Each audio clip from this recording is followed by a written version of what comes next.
ज्या आईवडिलांनी आपल्याला चालायला शिकवलं त्याच आईवडिलांचा हात आपण म्हातारपणी का सोडतो? आजची ही गोष्ट तुमच्या आयुष्याकडे बघण्याचा दृष्टिकोनच बदलून टाकेल.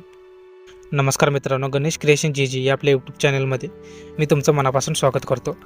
आज मी तुम्हाला एक अशी कथा सांगणार आहे जी कदाचित आपल्या आजूबाजूला घडत असेल किंवा आपण ती अनुभवली देखील असेल. ही कथा एका बापलेकाची आहे जिथे एका चुकीच्या निर्णयामुळे संपूर्ण आयुष्य कसं उद्ध्वस्त होऊ शकतं हे आपल्याला पाहायला मिळेल. विनायकराव एक निवृत्त शिक्षक.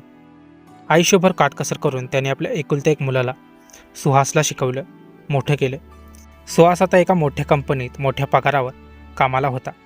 पण जसा पैसा आला तसं सुहासच्या वागण्यामध्ये बदल झाला. एके दिवशी सुहासने ठरवलं की वडिलांना आता गावाकडे किंवा एखाद्या आश्रमामध्ये ठेवावं. त्याला वाटलं वडील त्याच्या हायफाय लाईफस्टाईलमध्ये अडथळा ठरत आहेत. तो वडिलांना घेऊन घराबाहेर पडला. वडिलांच्या डोळ्यामध्ये पाणी होतं पण ते काहीच बोलले नाहीत.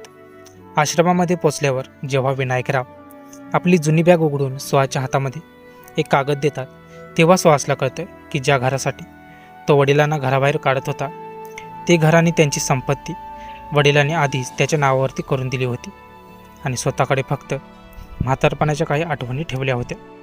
मित्रांनो, आईवडील हे ईश्वराचे रूप असतात. त्यांची सेवा करणे हेच सर्वात मोठे पुण्य आहे.